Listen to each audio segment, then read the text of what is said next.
So in the last lecture we built a very simple layout using float, clear, margins and paddings.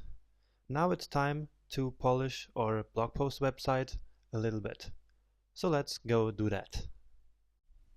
Okay, we just need to finish some things here, like putting some content in this right column and also make the author section a little more beautiful, And that's what we'll do now.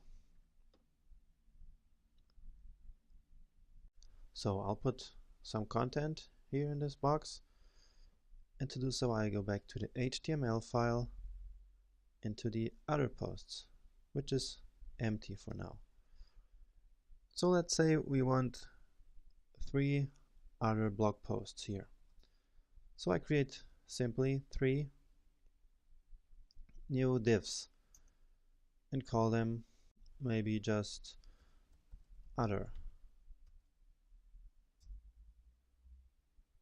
and put some name in here, the first other blog post. Now we'll do this 3 times. It's just so that that box isn't completely empty, So yet another blog post, and maybe the best post ever. Read this. Now I just want to format those. So Command E again and new rule, and let's say we want a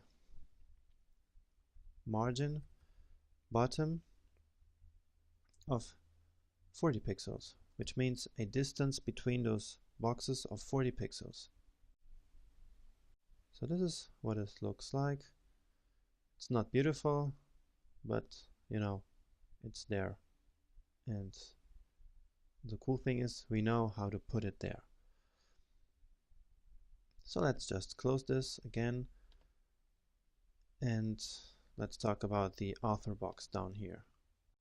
Now I want to show you a new kind of selector, because we want to change this author image here, but I don't feel like creating a new class just for this image. And if I format all the image at the same time, then the other image, like this one here, will also be affected.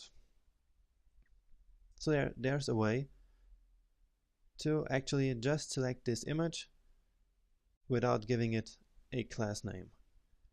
And that's what I'm going to do here in the style file. So I write author box because this is the box where this image is inside, author box, and then I just write img. And what this does is to select not all the images on the entire website, but only the images inside of the author box. So I don't need to make a whole new class just for that image. It's a much easier way. So and what I want now is to maybe make it a little smaller. So I will say height 100 pixels, and since it's a square, I can make width also 100 pixels.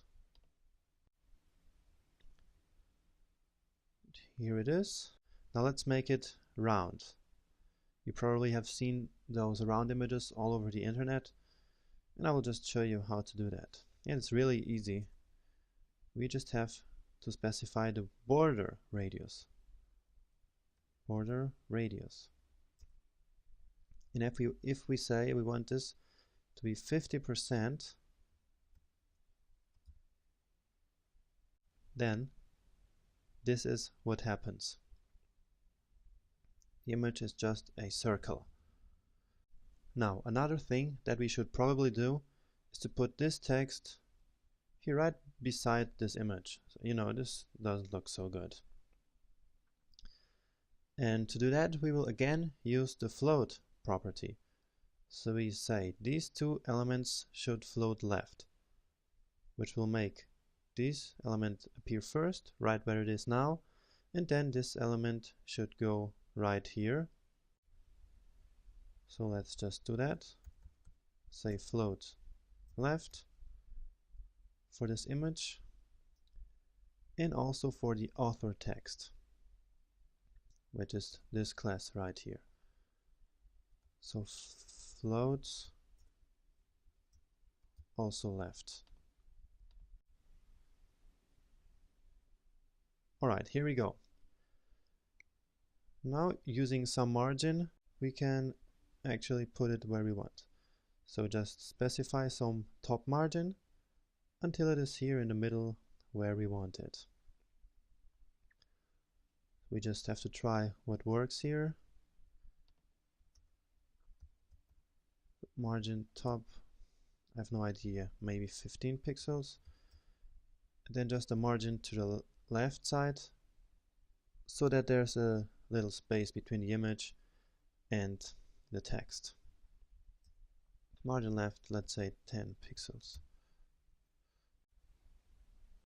Okay, 15 pixels was not quite enough. Maybe 25 pixels. So margin top could be 25. Yeah, almost there. Let's try it with 30 pixels. And that's it. That looks great, I think. So the last thing could be to maybe make this image here a little smaller and put it right here after this paragraph in the HTML is amazing section. So let's do that. It's very easy. Just cut the image, get rid of this white space, and paste it down here after this paragraph, such as we wanted. This image. Alright, so if you remember, as we did it before with this author image, I will now use the same type of selector to select this image. This is inside the blog post div, so I will just write blog post image. So it's the same situation as we had here with the image inside the author box. Now just, let's say we want it to be 150 pixels high. And now to maintain the aspect ratio of the image, let's put the width to auto.